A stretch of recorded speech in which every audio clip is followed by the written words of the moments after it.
Welcome back to Nothing But Nets. I'm live with my boy Jonathan. Everything BK Nets. John. Nets get blown out again by the Chicago Bulls in what was just a horrendous game. Shake Milton was your best player offensively. John, first introduce yourself and just kind of give me your thoughts on the game.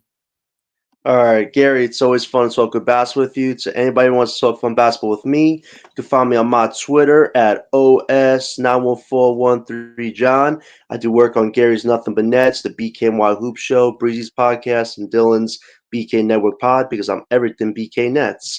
Yeah, yesterday was a pretty bad car wreck, and I don't know about you guys, but are you ready to embrace the tank? I know most of you are. I know most of you aren't, but last night was an example of I think kind of where Brooklyn's going to be during the end of this first half and near the second half. You saw a lineup of Keon Johnson, Tyrese Martin, the back end bench guys who are getting minutes because the vets are dealing with injury ailments or in trade deadline discussion rumors. So this is kind of what's going to be the norm going forward for at least this season. I know people don't like it, but at the end of the day, the goal for Brooklyn this season was to get a top pick. So last night you saw some nasty offense. You saw Dennis Schroeder try to give everything he can give you. I think he had 10 assists. Like, if he's your only playmaker, it's kind of hard to see him carry you every game, no matter the competition you're facing on every given night. So he gave you what he could give you. Dariq Whitehead, this guy came out of nowhere in the second half and dropped 18 points, all on three-point shots. He was, I think he had 6 threes. So good for Dariq to get his feet wet and kind of show us what he can do. But yeah, it was just a nasty performance last night and kind of a norm, I think, of what people should expect once the vets are no longer on this team. We're gonna get into all the trade scenarios, and that's kind of your forte. You're kind of all over this. But I want to just touch on the game a little bit. This was embarrassing to me that you would start this lineup in an NBA game. Schroeder, okay, fine. Then you got Keon Johnson, Jalen Wilson, Tyrese Martin, Nick Claxton. Give me your thoughts on that starting lineup. I mean, how bad is this? That's the starting lineup in the NBA. In this case, it is. And if you heard Coach Jordy last night, he does not use any excuses. He don't care if this was a full G League lineup. He expects complete effort, expects you to go out there, bust your ass, and bring the results, regardless of where you've been. So for Coach Jordy, I think his mindset is, I don't care what talent I have in front of me. If you're out there to win and compete. So I don't think Jordy minded this at all because this is the kind of coach he is. But I agree with you. This is, if from normal standards, it's probably a really bad lineup. And then you look at somebody like Nick Claxton, who we have criticized constantly on the show for good reason, mind you. And what did he do last night? He was what? He only had 11 points, 8 rebounds. He was only 5 from 10. Like, this would kind of be a game where you would hope Claxton could get you to a 20-point margin and show you that he can take over a game. But it seems that Claxton is still doing his role, which is give you defense but minimal offense. So that's not really nothing to write home about. So, yeah, I think this is just what you got to expect going forward. It's not going to be flashy. It's not going to be great, but it's going to be a mishmash of players that are trying to compete for something right now. And even though the results aren't what you and I want them to be right now, we know what the ultimate goal is, which is to get a top pick. So I'll accept this for now. I want to ask you this question. It's a good question, and I appreciate a kid named JX. This is what you wanted, right? You want them to lose. So this starting lineup, watching them struggle to score and just offensive putrid. This is what you wanted, right? I mean, it's a fair question. I'll let you answer it. Is this what I wanted? Is this what Sean Marks wanted? Is this what the people who want a top future draft pick want? Heck yeah. But yeah, I understand, Jay. Listen, I don't think anybody wants you to have a mediocre team out there every single night. But at the end of the day, we've already done the compete era this season. We got 9 wins before Thanksgiving. I guarantee you, Jay, nobody who's a Brooklyn fan expected 9 wins before Thanksgiving. So the Nets have already exceeded expectations when people said they wouldn't get to 9 wins, probably the beginning of January or February at best. So this team has already exceeded expectations. But now it's time for us to focus on what our main goals are. The vets have gotten their values up. The young guys are learning from Coach Jordy and giving heart and effort. So now it's about how we get to the end of the season, how we get through the deadline, how we get position ourselves for top pick. This is all part of what the plan was before we started game 1 of this season. BC says without Thomas, cracking 100 points is difficult, and he's right. I want to put that 100 points ain't what it used to be. 100 points ain't your father's 100 points, right? Right. Cleveland's averaging 120 122. Memphis is averaging 121.7. Boston's also over 120 points a game. Chicago and Denver are close to 120 points a game. It's going to take you 115 points to win an NBA game. They're struggling to crack 100. They're obviously tanking.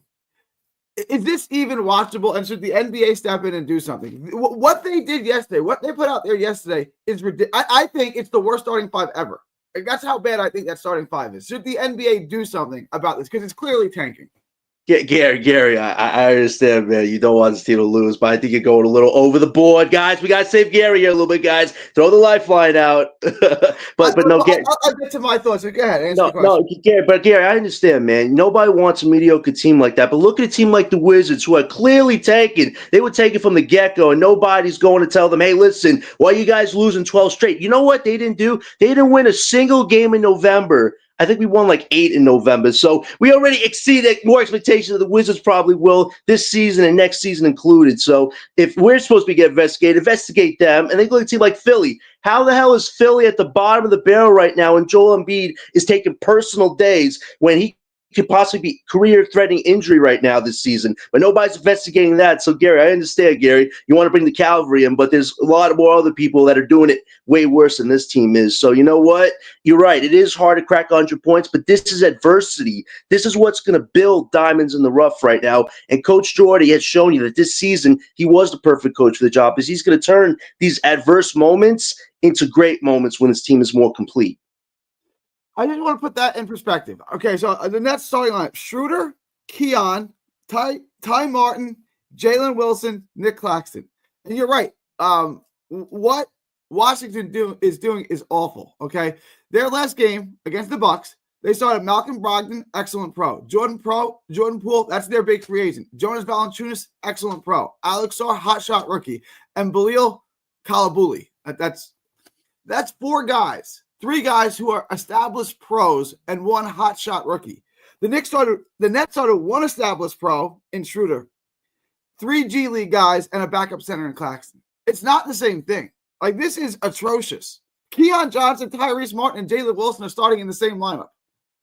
You saw what you just said there about Claxton, a backup. And this is a crazy thing. You weren't on BKNY Hoop Show yesterday, but there was some guys that compared Nick Claxton, get this, drum roll, to DeAndre Jordan when he was with the Clippers. Remember when he had Chris Paul until he didn't have Chris Paul? Yeah, some guys are willing to say mere rebounder. I understand it's a horrible comparison. DeAndre Jordan was good for 3 blocks and 15 rebounds a game. That ain't Nick Claxton.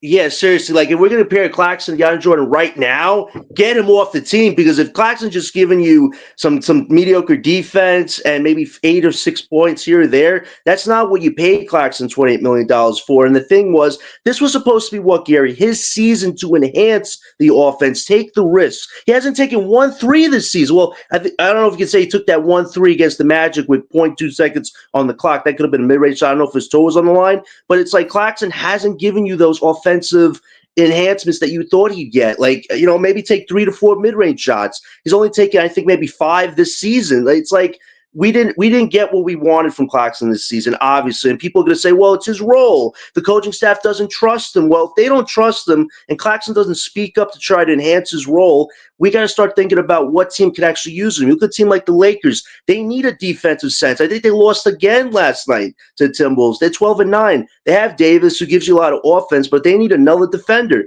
Claxton fits on a team where he doesn't have to be an offensive reliability because he's a liability on offense, this team. So we got to start thinking about Claxton's future when the deadline comes, because right now, just like you said, you call him a backup. If that guy's a backup center for us, we got to start thinking about who could actually be a starting center for us in the future. Right now, we're going to get to Sharp, who returned. He didn't do much, but we're going to get to Sharp in a minute. Right now, look, I think Claxton does have value. I think he's overvalued the way the league perceives him. I think he's a good trade option, and I think, let's give it, we still got a couple of games. Let's get Sharp back into the mix, and let's see how Sharp does. I think Claxton becomes expandable. I really do. I think someone will be willing to take that contract because he does offer you a bunch defensively. He does block shots. He is an excellent perimeter defender. He's an excellent switch defender. He does offer you value. To me, is Nick Claxton on the court for a playoff team in the final 4 minutes of the game? having watched his whole career and every single game he's played in his entire NBA career, I would say no. I think there are a lot of teams, just like the Knicks thought they were getting something more with Bridges. I think there are teams out there that overvalue Nick Claxton and would trade for him. To me, Claxton is not a guy that's on the court in the final 4 minutes. Yesterday on we were talking about Julius Randle on Dylan's show, and I was saying Randle thrives on mismatches. He abuses small fours and slow fives. Well, Claxton isn't a slow five, but he's an undersized five. That's a guy that Julius Randle could cook. He could just bully him around. So he can't be on the court in the playoff. He can't be on the court in the final 4 minutes in closing time of a playoff game. Claxton can't be on the court. So to me, I think though he's viewed that way. I think if you just ask, you go to Denver, or you go to Oklahoma City, and say, "Do you think Claxton can be on the court in the final 4 minutes of the game?" I think they're going to say yes because of what he does offer. So I would look to trade him. If you think that here, what do you want to give me? I would definitely look to trade Claxton because I think he's overvalued. And I wanted to like Claxton. I like him a lot. That boy is Southern as hell, right? Like I like Claxton personally. He's a great athlete. I thought he had a lot of promise when he came into the league. He hasn't developed one shot, nothing. He's developed no offensive game. And defensively, he's undersized and he hasn't bulked up. And I still think he's a good defensive player, but he's a good defensive player with glaring weaknesses, which is he's weak, he's soft.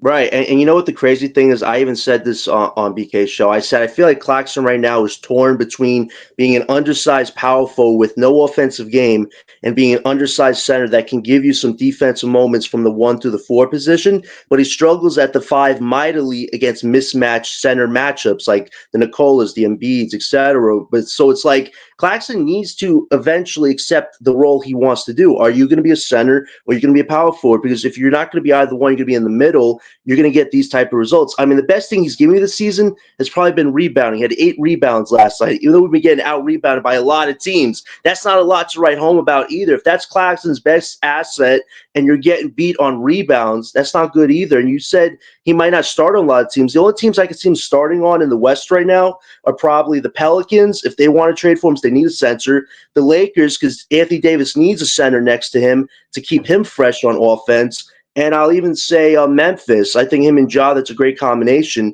But other than that, OKC, he might be coming off the bench and be a third-string center behind Hartenstein and Chet Holmgren.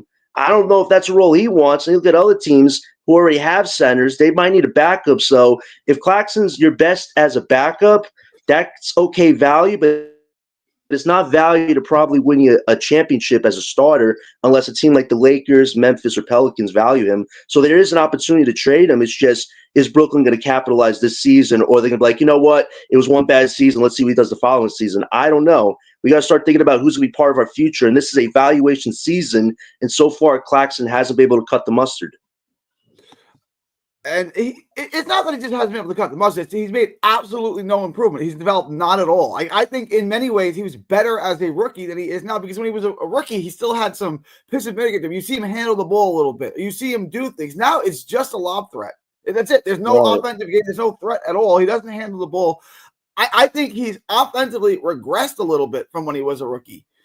I like Nick Claxton. I'm not hating on him.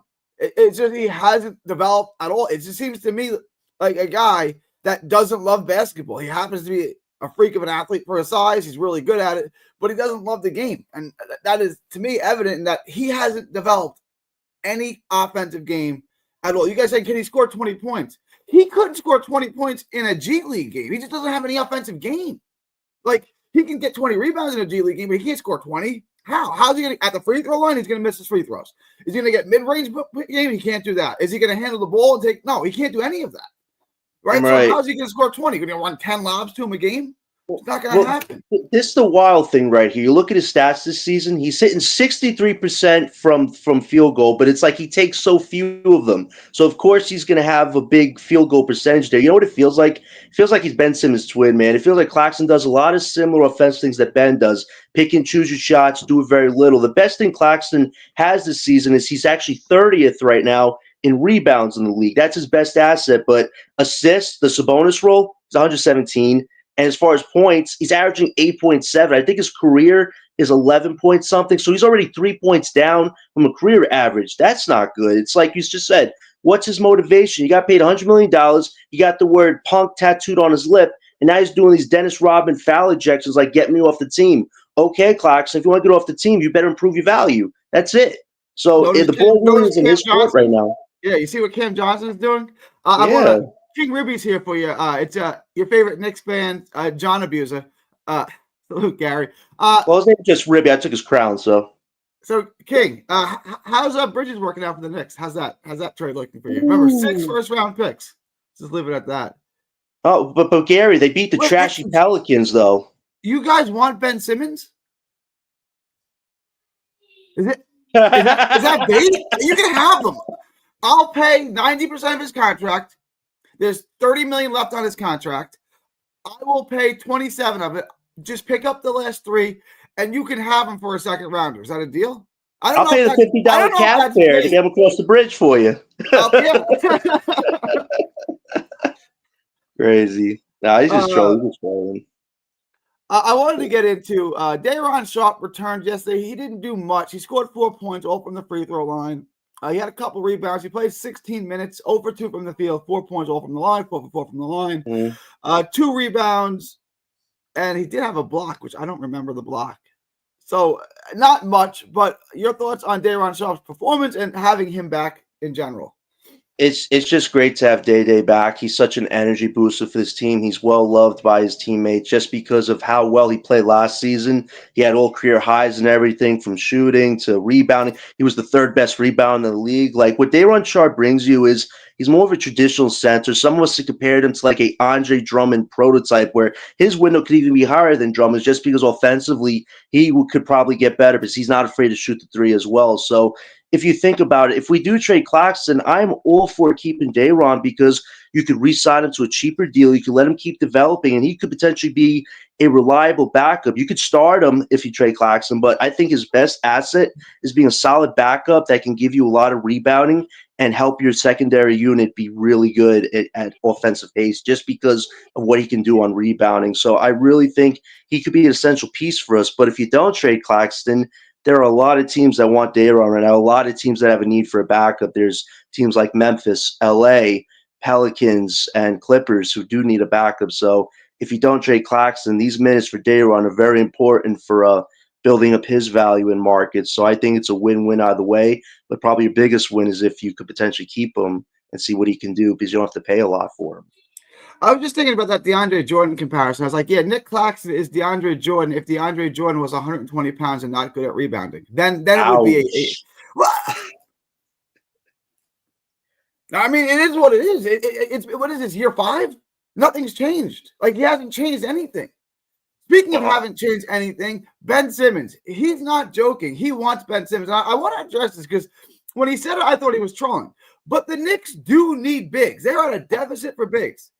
Simmons is big. He's 6'10", 245 or whatever he is. He's big. He can play the 5.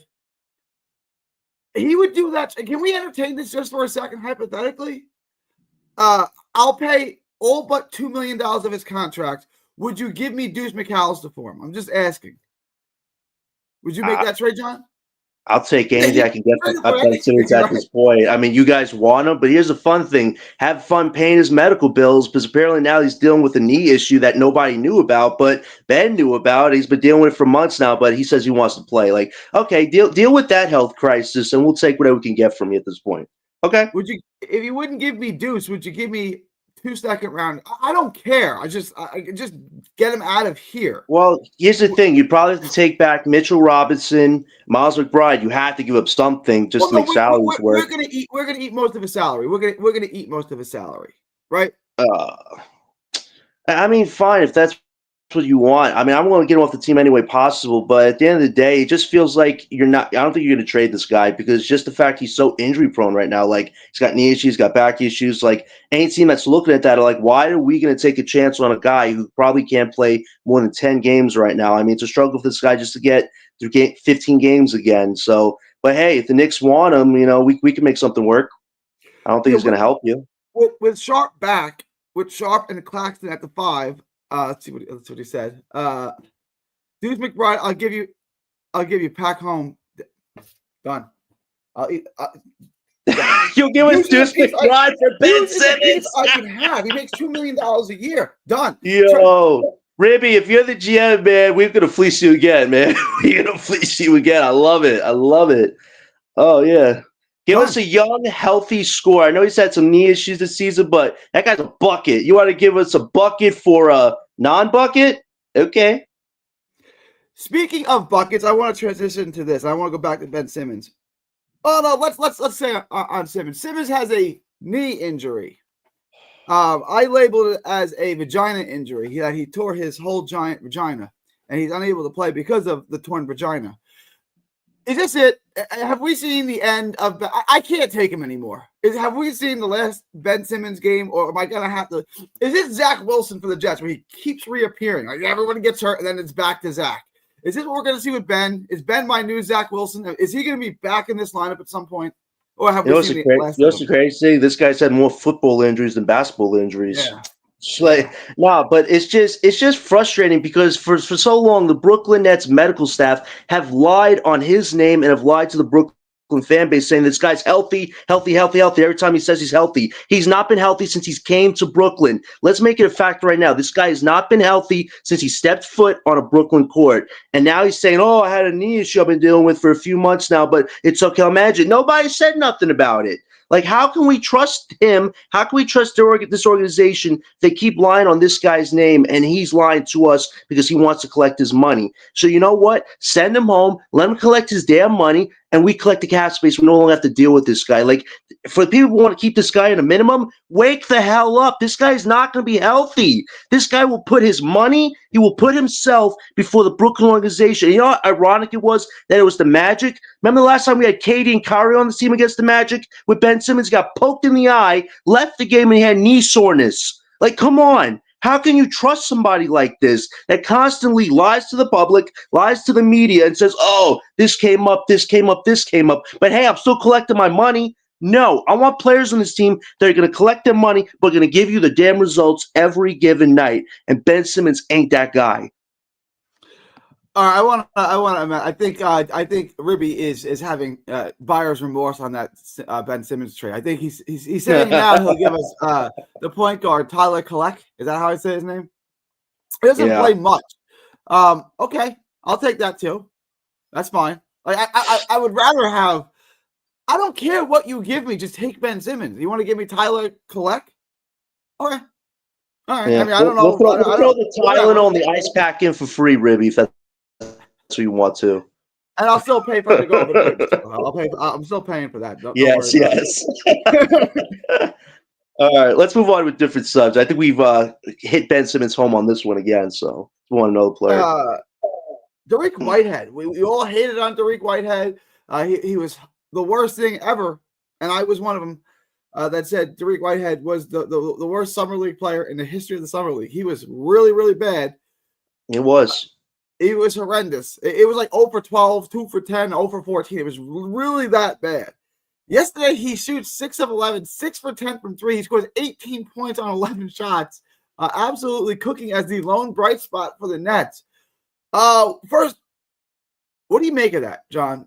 He's hit 6 threes. Well, that's just go ahead. Cook on that for a minute. I mean, I want to hear your thoughts on Dariq Whitehead. Well, welcome to the NBA, Dariq, man. My gosh. Well, he did kind of get these minutes because we were missing a lot of players. So he took advantage of the opportunity. He even said that as much, that I've been injured. I haven't got my rhythm. Feel like the G League has kind of helped me center myself again. And he said it was good confidence builder. I mean, all of his shots came off of threes, so he had 6. It's good for him to get his feet wet and show the NBA what he could do. Because let's remember, before he got injured, he was at one point a lottery pick potentially in the draft. And then he fell all the way in our lap around the 20 mark. So, this is a project for us. We still don't know what Dariq's ceiling can be, but this, for him though, this is important. He can't afford another injury with us. He needs to be healthy this season. And if he keeps this up, he's probably going to get a lot of rotation minutes on a rebuilding team that's likely going to trade a lot of vets. But the thing is this, we're also drafting the next 2 years potentially. Well, this year and probably next year. So at the end of the day, Dariq is facing an uphill battle because if there are draft picks we draft that are higher and better than him, Dariq has to either be healthy and maintain or find a role, or unfortunately he's going to get snuffed out by the talent that's probably better than him. So I think this is a great opportunity for Derek, but I got to see more results. I got to see where this guy is if he plays 20, 25 games, or as far I could say, hey, maybe Derek's got a spot on his team. But it was good to see him prove us wrong that he still got something in the tank to show that he has the skill and potential to get better. So it was good for him last night, but we clearly got to see more of who we could say Derek is part of the future. What I would say about Derek Whitehead is he was the number 1 or number 2 recruit in his high school class. So look, there's talent there. There's athleticism there. He can clearly shoot now, apparently. We'll see if he can repeat this performance or if this was just his Buster Douglas moment. But I mean, he hit 6 threes. I mean, let's see if he can. I'm not saying he's going to hit 6 threes again tonight, but let's see him. You know, I'd rather play Derek Whitehead than Tyrese Martin. I'd rather play because at least what I'm saying is I said he looked horrible. Stick him in the G League. Let him develop. He obviously has some ability to be a top 1 or 2 recruit in the country out of high school. Let him develop. He looked good. I'm not saying he's going to be an all-star. I'm not even saying he's going to be a starter. What I'm saying is there's NBA ability. He has an NBA motor. He wouldn't be the number 2 or 1 recruit in his class, depending on who you ask, had he not had an NBA motor. So there's upside here. Let's keep playing him. If he cools down, send him back to the G League and let him develop. But I think there's still hope for Derek Whitehead. I'm not writing him off after a bad summer league. And don't get me wrong, the summer league was as bad as humanly possible. It was cartoonishly bad, right? Like it was ridiculously bad. But I'm not going to write him up on that. Keon Johnson was the star of the summer league, and he's not very good. Sorry, LBL. It is what it is. I like Keon. I think you went after ISIS, Tyrese Martin, and go after LBL's Keon Johnson. Gary, I'm playing Tyrese Martin over Keon. I like Keon's athleticism. He's not very good. I'm not saying he should be out of the league. He may have a spot. He fill out your roster with Keon Johnson. He can play multiple positions. He can defend a little bit. Keon Johnson's not. Yeah, but here's the thing about Keon Johnson. He's a scrappy defender with a limited offensive game. That's a perfect rebuilding player. So he actually is perfect for our rebuild right now. Not saying necessarily he'll be a bench piece when this team is contending again, but his role is what it needs to be right now, which is give you defense. He does what Jordy wants on the defensive side, and Jordy loves that. Offensively, he's probably going to miss a lot of threes, but he can make some shots at the rim with his athletic ability. So it's a very mixed bag, but he's a perfect player for a rebuild situation right now. So it works. The other thing I wanted to get into real quick with you, and let me get it pulled up, is top 25 players. I don't want to spend too much time on this, but the disrespect for Cam is staggering. Yeah. Let me share this with everybody. Top 25 players under 25. If you go through the name, list is fine. Wemby, Ant, Paolo, Franz, Chet. Okay. I'd say around 12 or 13, probably 14. There should be a guy named Cam Thomas. He's not on the list at all. Dyson Daniels and Tari Eason are on the list. What's with the disrespect for Cam Thomas? I mean, obviously Cam Thomas is better than, I'd say almost half these. I think he's better than Maxey. I mean, comparing him to a guy like Evan Mobley is difficult. I think he's better than Scotty Barnes. I don't like this list. It's from NBA Central, so make what you want of it. He's better than Jalen Johnson. He's better than Jalen Suggs. I don't know how you compare him to a guy like Lively. This is my biggest problem because ESPN already did a top 100 and Thomas didn't even crack top 100. And they're top 20. They had Kawhi Leonard. Hasn't played this season. Zion Williamson, listen, he hasn't played most of the season. I think he played how many games? Like 2 or 3? And he's top 20 right now? Like, ESPN needs to not just look at somebody's name and their list of accomplishments. Look at what they're doing right now. Cam Thomas had one hell of a month in November that jumped a good amount of these guys, but I guess they weren't watching. I guess, when Cam Thomas plays in Brooklyn, unless we have a LeBron on this team or Stephen Curry, then Thomas would probably get all the recognition in the world. But, hey, he's on the 8th richest team like Brooklyn in the market, but, hey, we don't have the talent, so we can't talk about Cam Thomas. Like, that BS has to stop. You got to acknowledge the talent in this league. Stop going on the people that you're trying to sell tickets with. Because let me tell you something. Half these people you're trying to sell tickets with aren't even playing right now.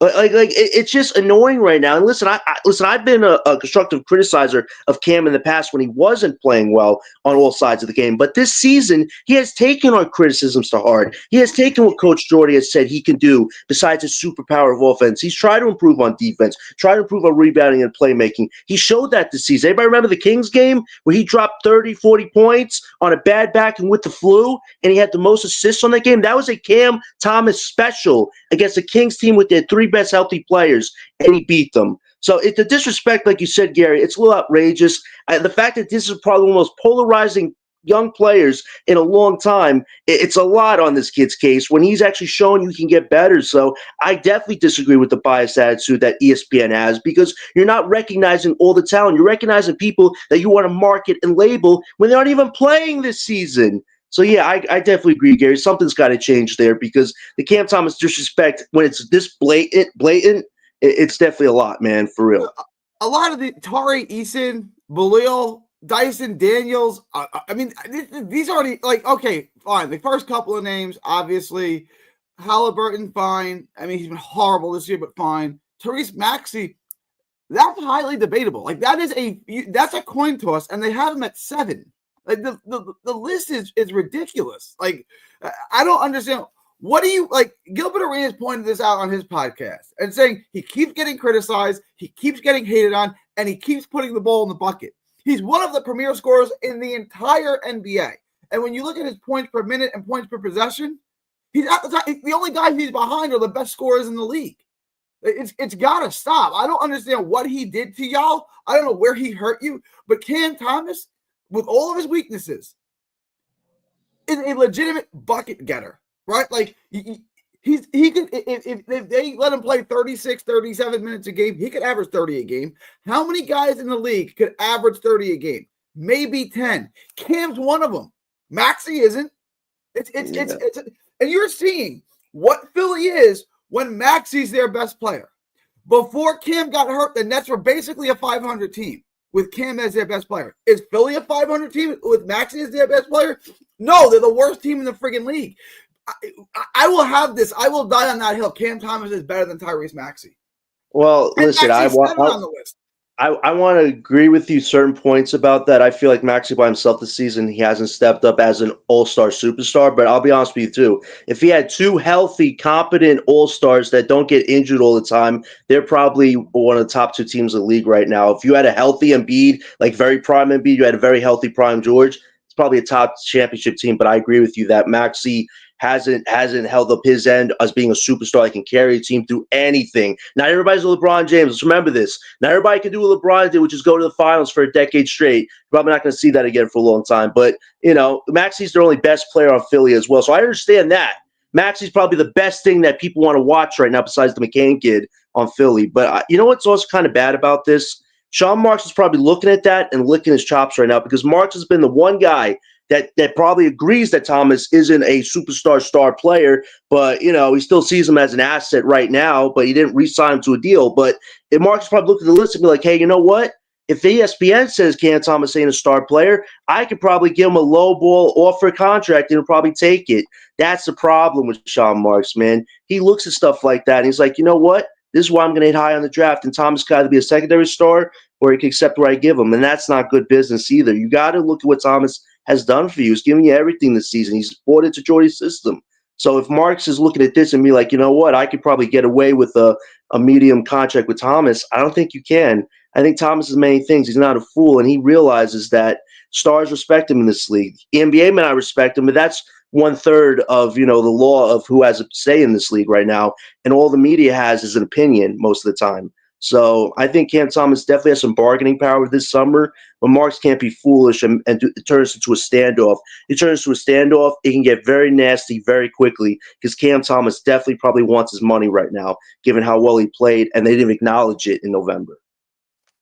The next thing I wanted to get into was shout out to my boy Dylan over at NetPress for putting this out there. I can't find the tweet now, but here it is. De'Aaron Fox apparently unhappy over in Sacramento. He's not signing an extension. He has a relationship. He's obviously unhappy in Sacramento. He has a relationship with Jordi Fernandez. Is he a trade option? Is this something you have to wait till he's a free agent and then potentially sign him? Where do we stand with De'Aaron Fox? Because he's been linked here because of Jordy Nelson many times. Last month, De'Aaron Fox turned down a $165 million extension. $165 million extension. The assumption was that this was about next summer's financial opportunity for Fox and nothing to worry about. Other executives aren't so sure, and they're ready to pounce. One thing that would likely change this conversation immediately is if Fox secured an All-NBA selection and opened up the Supermax for him to re-sign. That's absolutely on the table for a player averaging 28, 5, and 6 with room to improve his efficiency. If he doesn't, however, and the Kings season goes sideways, things are going to get hot. Fox is represented by Clutch Sports, which means there's always drama around the corner. The fact that he's never made an All-NBA team and isn't a Supermax candidate is insane. He's also a highly disrespected player. What are your thoughts on the situation with Fox in Sacramento, and is that something the Nets should keep their eye on? It's so interesting. I always feel like the Kings are like the Brooklyn Nets of the West because they're a team that nobody really looks at. But when they had that big run, I think 2 years ago with the Beam, it felt like something out of the Brooklyn Nets 2018, 2019 circa movie type thing. So I feel like those are similar vibes. But the Kings, when it comes to delivering on promises of wanting to take that next step, unfortunately, getting DeMar DeRozan, I think, was an egregious error on their part. They went from getting somebody like Pascal Siakam, and apparently they didn't want to give up that prospect Keegan Murray, who too as well has not stepped up to the plate. So that was a failure on their part to not give him up for Pascal. Pascal on this team probably would have elevated them, and they said pivoted to DeMar DeRozan, who, what did he say beginning of the season? I see us as a Western Conference Finals team. Gary, correct me if I'm wrong, but there are 10 teams in the West with above 500 records, and the Kings ain't one of them, right?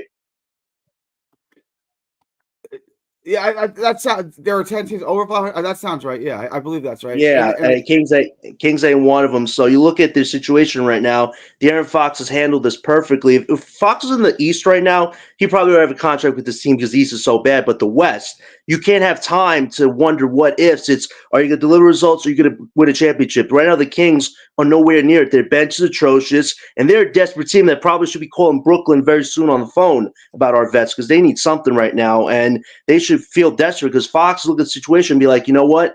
I did the right thing not re-signing. I want to see if this team can be a championship team, and they're nowhere close. And if he doesn't make the All-NBA to get that $500 million extension, I think there's a chance he doesn't re-sign with the team on the offer that comes after that. Because if they're a first-round exit or, hell, a play-in exit, I think Fox will be asking himself, what am I doing on this team? I'm in the prime of my career, and I got a guy who's at the end of his in DeMar DeRozan and a center in Sabonis who's not a second-star option. So what am I doing on this team? So I feel like if they really fall off the cliff by the end of the season, there is maybe a chance this summer Fox asks out. He could let his contract run out, but if he doesn't agree to a re-sign deal, the Kings organization has to be like, we got to trade this kid. We can't just let him walk for nothing. So I definitely think if the Kings fall off the cliff, there is a chance Fox could axe out. And he has been connected to Brooklyn because he loves Jordy. Jordy was somebody who's very close to, and this team, depending on how we do in the draft, Sean Marks could definitely use that cap space to maybe go star hunts. You look at a guy like Fox, he's probably the one star that if potentially available could be a great fit for this team. So if the Kings fall off the cliff, definitely look at a team like Brooklyn to have a close investment on where his future lies. So there are, you're correct. There are 10 teams that are over 500 and an 11th team, Minnesota, who is 500. And Sacramento is not one of them. So they're not in really good shape right now at all, to say the least. The next thing I wanted to get into was Cam Johnson. We were talking about trades. Now we're talking about guys that may not get traded because Sean Marks apparently loves Cam Johnson. Oh, jeez. He built this team around Bridges and Cam Johnson. He got a hole for Bridges. Cam Johnson is playing much better this year, but he still is what he is. He's overpaid. He's a 3-and-D guy minus the D. He's just not that good of a player, and he's making $25 million. He had trade options for him last year at the deadline. He had trade options for him on draft day. He opted not to trade him, and now he's talking about keeping him. Is this just – and I criticized Sean Marks in the past for wanting to be right more than doing what's best for the franchise. Does he simply want to be right about Cam Johnson, and he's willing to keep him so he doesn't have to trade him for peanuts? This is the problem with Sean Marks. He's got to stop being everybody's best friend. This is the season for him to show that he can be unemotional. He can take the emotion out of it and be a businessman and do what's right for the organization. Look at a guy like Cam Johnson. Listen, it's great that he said those things yesterday. I want to be part of this. I believe we could get a few pieces and be a real contending product on the court because we all like each other. That's fine and dandy. But at the end of the day, is liking each other going to get us a top playoff seed? Is it going to get us a championship? With this current iteration, no, it's not. And Cam Johnson this season had to improve on his offense. Last season, his offense was very one-dimensional because it was mostly relying on the three while dealing with injuries. He rarely goes into that solo offensive bag. This season, he's done it. He's shooting like Kevin Durant from three right now because he had to improve his value. And he knew that going into the season, there's a chance he's going to get traded. So at the end of the day, you look at Johnson's stats, he's got a 49% field goal, which is good for 45th in the league. He's actually 52nd, averaging 18.1 points. So he's probably like one of the top 50 players in the league right now on his offense. That's great trade asset. He's our best trade asset right now. And the only reason Marks wouldn't trade him is that he's looking down the star route at a guy like a Fox or a Giannis if they ask out, because his salary is what would be matching to get one of those guys. But do you really want to jump the gun right now? We have to get our first draft pick, and trading Johnson to get a first-round pick or a prospect is your best return right now. You got to take the emotion out of it and look at what you can get back right now. Do we really want this to be a Dorian Finney-Smith situation where Johnson's going to be worth 3 seconds 2 years from now at 30? I don't. And if Sean Marks does that, people are going to look at him like a joke in this league because you did the same thing with Doe last year. Don't do it with Johnson. Marks has a chance to gain some respect and credibility this season, and it starts with getting the vets off this team. The next, you raised an interesting point, which I want to just kind of follow up on. You mentioned getting a superstar like De'Aaron Fox, even linked to Giannis, they've been linked to Jimmy Butler, which I guess is now off the table. But in that trade, in any one of those trades I mentioned, you would imagine Cam Johnson would be a major piece, a big piece in any of those trades, just like he was a big piece in the KD trade. Is it wise? Is Marks wise to do it? To try to keep Cam Johnson, and instead of trading him for a prospect and a pick, holding on to him to try to land an all-star caliber player, is that a wise thing to do?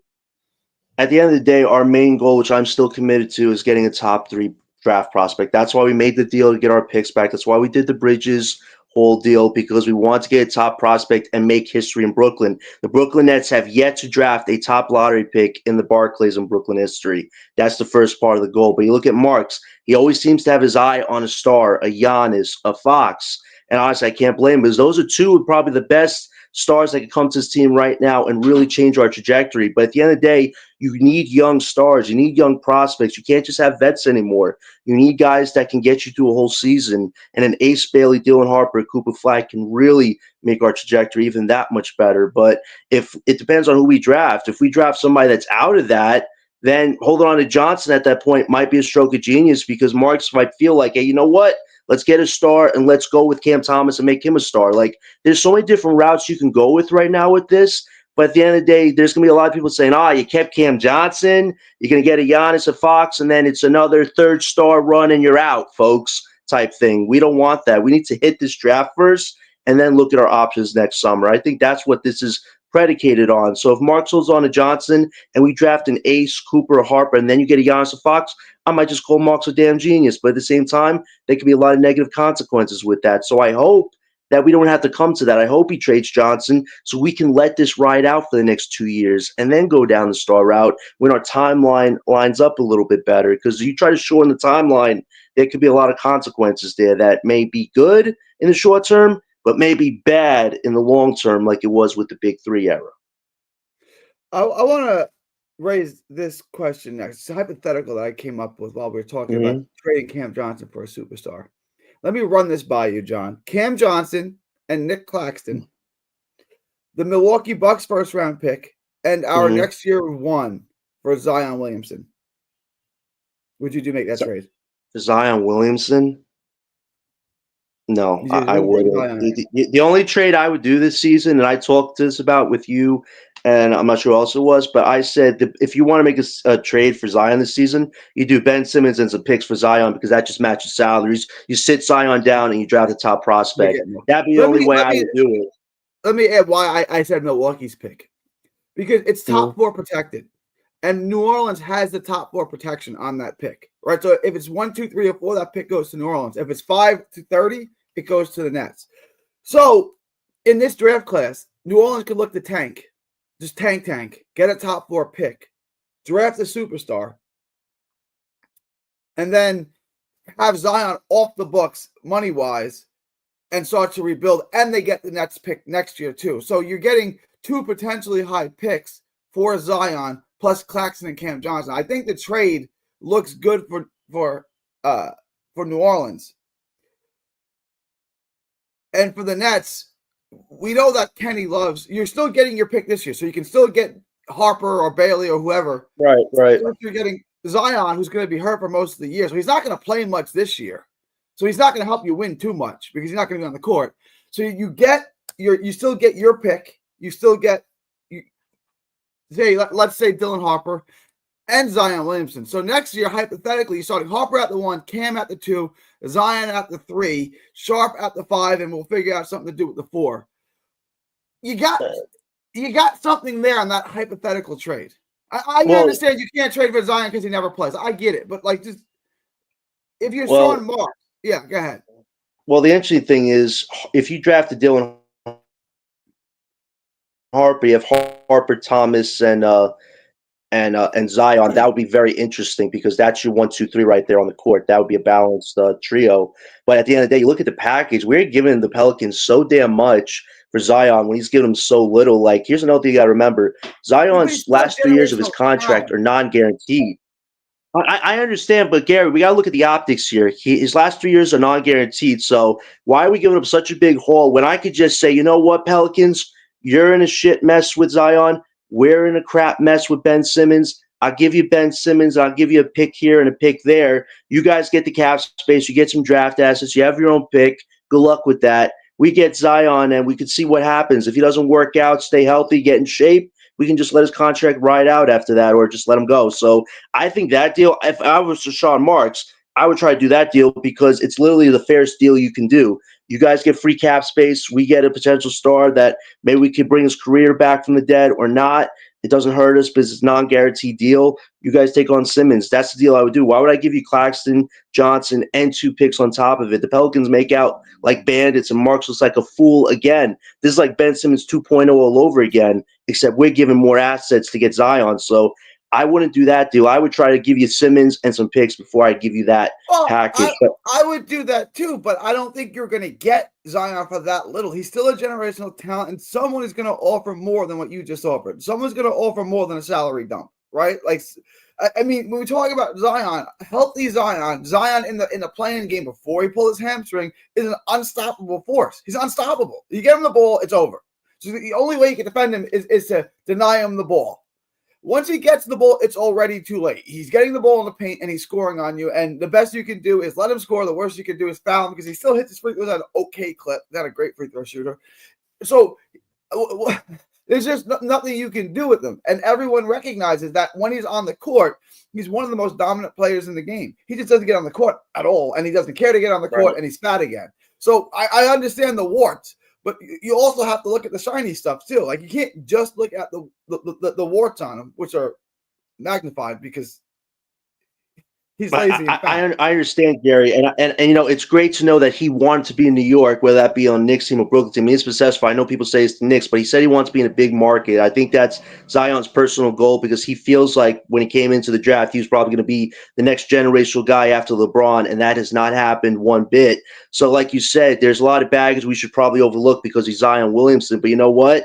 if you're not in proper game shape, that is everything. Like the fact that he still got a pot belly this season after he showed that big tattoo he got on his back, that's worrisome. It's like, why am I going to give up a Johnson, Claxton, and picks for this type of Zion Williamson? I'd rather give you Ben Simmons and picks. And if they don't want that, that's fine. They can try to find somebody else. But I guarantee you there's a very small market for Zion right now because of his health injuries, because he's not in game shape ready mode, and the fact that he's got an attitude issue. If he doesn't like the coach, if he doesn't like the organization, he's just going to do this, which is self-destructive behavior. And if I'm a Brooklyn manager, Sean Marks, I'm just going to try to offer you. John? I think right now it's best that we stay away from Zion, Gary. Just because, can you hear me, Gary? Yeah, you're back. You're good. Can you hear me, Gary? Yeah. I just wouldn't go for it. I just wouldn't go for it right now. I think there's just so many red flags. Like I would try to do the Simmons and picks thing. If they don't want that, fine. But I wouldn't go any higher than that because Zion's stock is just so low, and there's so much red flags for him right now. Yes, there's potential with the Thomas Harper, Ace, Thomas, Zion combination, but I just too many red flags right now. Let the Zion thing play out, and let's see if this guy could bring his career back either with the Pelicans or somebody else, because this version of Zion is just too much to risk anything for right now. I agree with you. I wouldn't trade for Zion either. I'm just giving you that's what I think it would cost you. I think, and maybe you're right. Maybe the league is down on him more than I'm suggesting that they are. Maybe there isn't anyone who would really offer you a sexy package for him, and the best that you're going to get is a salary dump where you can restart without Zion. And we can do that. That's the crazy thing. If we wanted to, Simmons and picks, it works perfectly because the Pelicans get to rebuild a little more. They get a whole bunch of cap space, maybe sign a center or somebody free agent. Remember Miles Turner? He's going to be a free agent next summer. I don't know if the Pacers have the money to keep him. If you took on Simmons' contract, you probably get Turner on their team next year. I know Turner's not an all-star great center, but he's still one of the best centers in the league right now, given what he can do. So the Pelicans would have some options there, and we see what we could do with Zion. Like, that's my only offer I would give the Pelicans if I was even entertaining to taking on Zion Williams on this team. But other than that, I wouldn't give anything else to try to get Zion. Speaking of one of the best centers in the league, Nick Claxton is not one of the best centers in the league. We touched on this earlier. Nick Claxton. I would look to trade him. Like I said, I think he's overvalued. Mm-hmm. I think you can get more for him than he's worth. I really do. I think the league right now, because like I said, defensive versatility besides shooting, I think is the most important skill you can have in the NBA today. And he offers that skill. He can defend multiple positions. He can defend the switch. He can defend pick and rolls. He's good at that. That's really all he can do besides lob. What would you expect to get in return for him? Just a salary dump? And who would be some possible suitors that would be interested in Nick Claxton? Golden State and New Orleans jumps to mind. What do you think you can get from them, and what other teams might be interested in Nick Claxton? Well, the interesting thing is we've talked about the Lakers a lot. I feel like the Lakers been connected to our vets and Claxton since the summer started, and they clearly need defense right now. I think Doe or Claxton are way more valuable to them than a Johnson is, because Johnson's not a defensive player. So you look at a team like you brought up the Pelicans again. There was a great 3-team deal that you, me, and Dylan talked about where Claxton goes to the Pelicans, Ingram goes to the Lakers, and we kind of take back, a D'Lo expiring. We take back another contract, and we get a first-round draft pick from the Lakers, like a 2029 pick. I look at the Lakers right now. We can do a one-on-one swap too. We could do Claxton to the Lakers for D'Lo, Gabe Vincent, and their 2029 first-round pick. I know they have 2 firsts and 2 swaps. Those 2 firsts are very valuable, and if we can get one of those from the Lakers, that's a potential lottery chip. That's a trade chip. Like, that's a value I would look for with Claxton. Or you look at a team like Memphis. John Morant, his best friend, would love to have him on the team right now. They're a team that has a lot of first-round picks. Maybe they could give you a first and a protected first for Claxton if they really covet him. And then you look at a team like the Pelicans who clearly need a center, but you have to find a third team. So those are the 3 teams that stand out to me. I don't know if OKC necessarily needs them. You already have Chet. You already have Hartenstein. Can you play Claxton with them on the court? I don't know how the GM would like that. So I would rule them out right now. And then you brought up the Warriors. I don't see them needing him right now. They already have Draymond. They need some offense right now. They lost Anthony Melton. They need to rectify that and get somebody to play those minutes.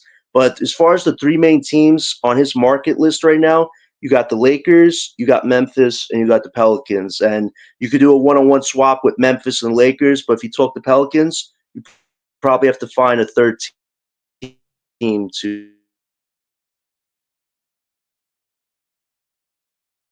make that happen. So those are your options. The last thing I want to ask you, the Brooklyn Nets schedule, they are in full tank mode. I don't even know who's going to be playing anymore, but their next couple of games. Well, it's they got Indiana at home for Indiana, and then in Milwaukee, and then things get dicey with the playing tournament, with the NBA Cup. So after Milwaukee, we don't know who they play next. Right. So Indy, home for Indy, and then at Milwaukee. Is that 0 for 2, or how do they do in those two games?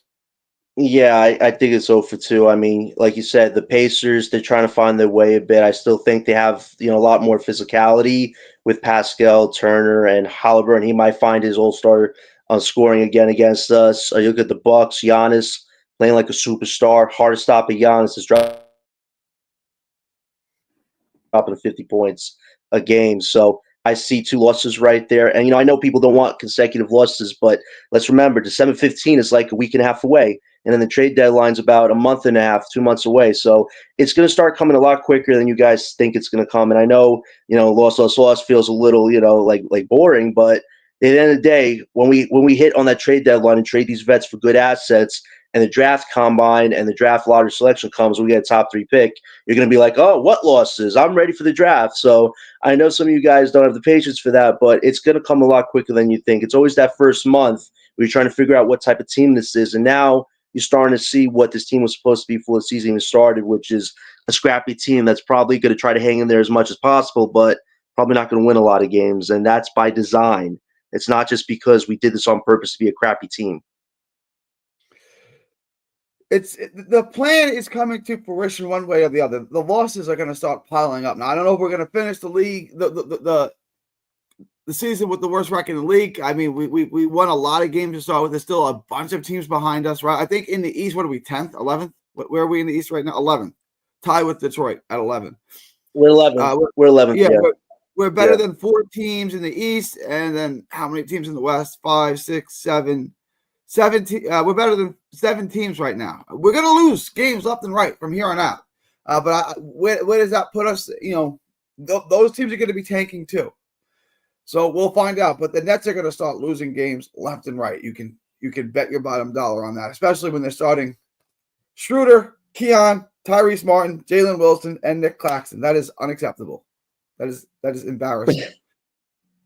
Yeah, but you know what? The goal is to get a top pick, and even though we don't like this right now, at the end of the day, the end result will probably be worth it if the lottery bowl is full where they're supposed to. And the fortunate thing is we did win a lot of games. Look at teams like Washington, Utah; they probably have a more inside track on Cooper Flag, unfortunately, because we didn't, we won so many.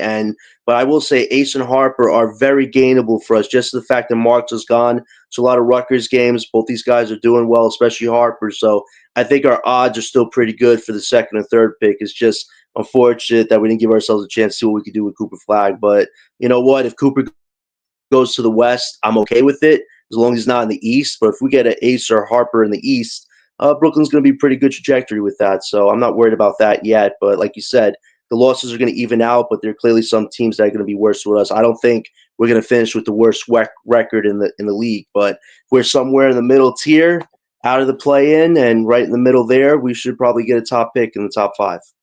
Well, it'll be a top 5 pick. Like I said, there's a bunch of teams, but the Nets aren't going to win too many more games. I mean, what they're doing right now is clearly tanking.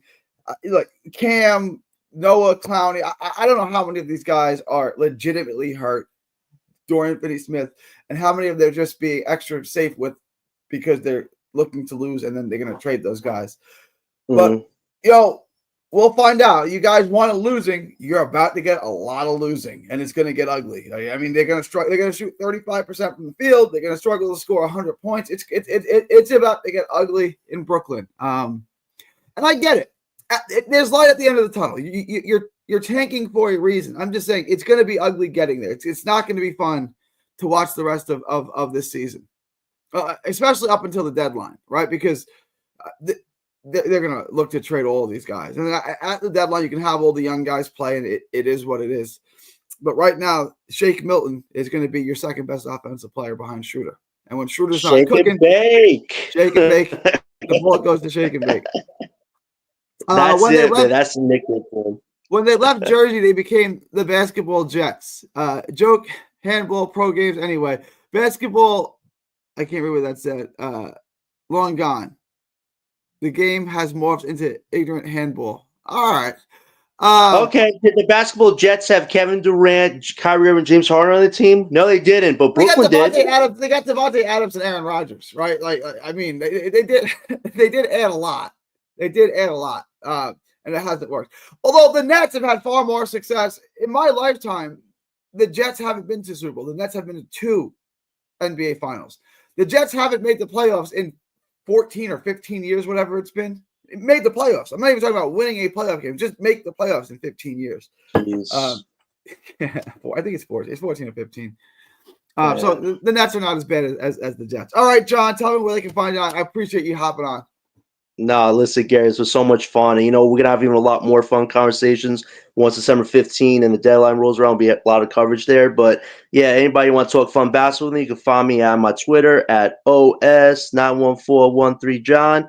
I will do work on the BKNY Hoop Show, Breezy's podcast, the BK Network pod on Dylan, and Gary's Nothing But Nets, because I am everything BK Nets John. And this was a great conversation today. And let's keep going, Brooklyn. All right, appreciate you, John. It's December 3rd, 2024, from Texas to the world. Thank you. And God, Kidd did get his ring, and I'm great. I love Jason Kidd. I love what he did for our organization. So I'm glad he got his ring. I miss Mike Zuminski and Daryl Dawkins. Those are 2 names way before John's time. Those are guys that played in the 80s. All right, y'all. From Texas to the world. Yeah, way to make me feel young. They were good bigs. Daryl Dawkins, I think, has the record for most fouls in a season. So he's got more fouls than Ben Simmons? What? Well, he also played a lot more games. That was bad. All right, y'all. From Texas to the world. Thank you. Peace. And God bless.